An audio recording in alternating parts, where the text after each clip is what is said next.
Ce matin, j'ai écouté un audio d'une mentor en leadership qui se trouvait dans une zone où il y avait une menace réelle pour elle. Elle est à Dubaï.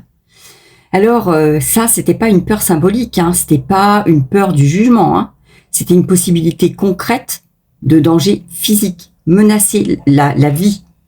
Et ça m'a fait réfléchir, pas sur elle en particulier, mais sur quelque chose dont on parle très peu dans le développement personnel. Aujourd'hui, on parle énormément de calme intérieur, d'alignement, de maîtrise émotionnelle, de leadership, etc., etc. Mais on ne distingue presque jamais deux choses très différentes. L'inconfort émotionnel et la menace réelle. Parce que c'est quand même pas la même chose. Parce que le cerveau qui fonctionne dans ces deux situations ne fonctionne pas de la même manière. Quand tu as peur de publier une vidéo ou de parler de ton offre, tu anticipes un rejet social. Mais quand ta sécurité physique est potentiellement menacée, tu passes en mode survie. Et ça, c'est pas une question de spiritualité ni de mindset. C'est biologique. Donc, il existe trois grandes réponses face au danger. Fuir, combattre ou se figer. Et le figement est très fréquent quand on ne peut pas partir immédiatement. Et dans cet audio, il y a un détail qui m'a interpellée parce que cette personne racontait qu'elle n'arrivait plus vraiment à décider quoi prendre pour changer d'endroit, changer d'hôtel, et qu'elle a mis de la musique pour réussir à agir. Et ça, c'est très parlant parce que la musique dans ce contexte, c'est pas un outil de motivation, c'est un outil de régulation du système nerveux. La musique, en fait, redonne du rythme au cerveau et donc elle réduit la surcharge interne. Elle aide à sortir du figement, en fait, pour pouvoir reprendre une décision. Donc, c'est pas simplement « je décide de rester calme », c'est le système nerveux qui essaie de redevenir purement fonctionnel. Et il y a quelque chose de très important à comprendre là-dedans. Le fait de ressentir du calme après coup ne veut pas forcément dire qu'on a choisi d'être calme au moment où ça se passe. Et d'ailleurs, souvent, c'est l'inverse. Ça, c'est la traumatologie qui l'explique. Quand l'expérience est trop intense, le cerveau met en place des mécanismes automatiques pour protéger la personne. Et parfois, ces mécanismes produisent une sensation de calme. Mais ce calme-là, c'est pas une décision consciente, c'est une régulation biologique. Et il y a quelque chose qui est encore plus troublant. On a souvent l'impression de dire, d'accord, je choisis de rester calme. Mais dans ce type de situation, le cerveau, il agit d'abord et la sensation d'avoir choisi arrive après. Pourquoi ? Parce que notre psychisme a besoin de sentir qu'il garde le contrôle. Parce que sinon, l'expérience serait trop insécurisante intérieurement. Alors, le mental reconstruit une espèce d'histoire cohérente, j'ai géré, j'ai choisi, je suis centré. Pas pour tromper, mais pour se protéger. Et c'est là que ça devient important pour vous. Parce qu'aujourd'hui, beaucoup de personnes, surtout dans le business en ligne, se comparent à ce type de récit. Les gens se ressentent du stress avant de publier. C'est OK. Elles doutent, elles ont peur. C'est OK. Mais elles se disent aussi, je suis pas prête, je suis pas alignée, moi j'ai pas de leadership émotionnel. Alors qu'en réalité, elles sont juste en train de vivre une activation normale du système nerveux. Une personne régulée ressent la peur.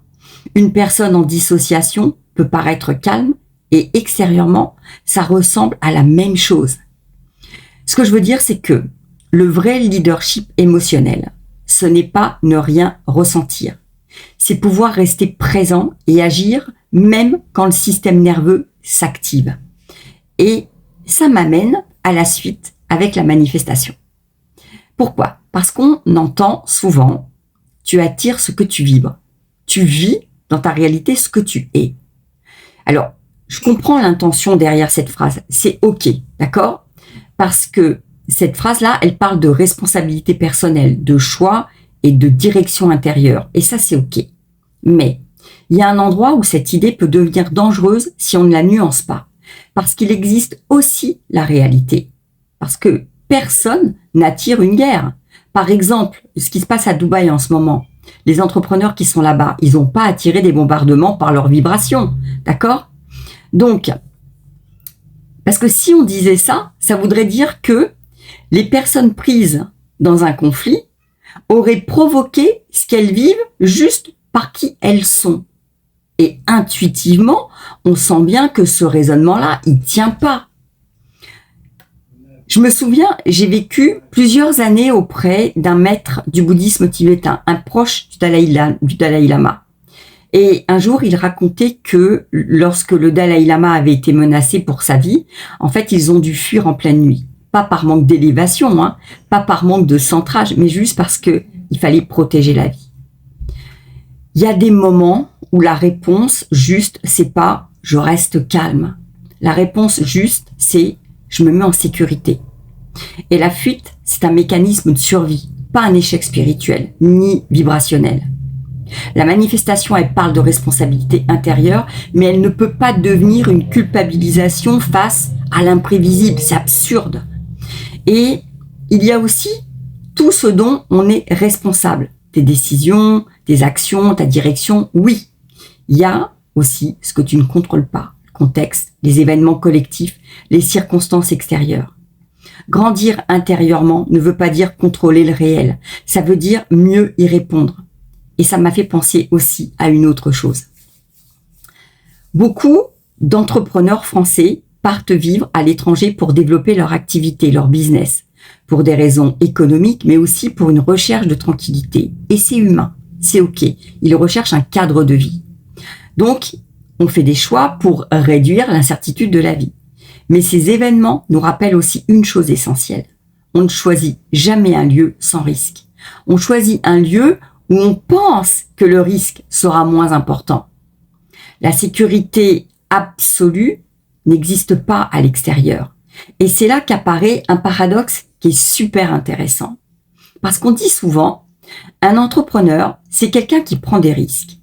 Mais en même temps, on passe notre temps à essayer de sécuriser notre vie. En réalité, l'entrepreneur vit dans une tension permanente. Avancer vers l'inconnu et chercher du connu. On pense que réussir, c'est supprimer le risque, alors qu'entreprendre, c'est apprendre à vivre avec lui. La manifestation, c'est peut-être pas la capacité d'attirer une vie parfaitement sécurisée dans ce cadre-là, dans ce contexte, mais c'est plutôt la capacité d'agir même quand la sécurité n'est pas garantie. Et le leadership émotionnel, ce n'est pas de rester calme parce que tout est maîtrisé, c'est de continuer à choisir une direction alors que le réel reste incertain. Parfois, le cerveau n'essaie pas d'empêcher d'avancer, il essaye juste de protéger. Et comprendre ça, ça change profondément la manière dont tu te perçois, tu te juges, mais aussi la manière dont tu avances et tu choisis d'avancer. J'avais besoin de faire cette petite clarification.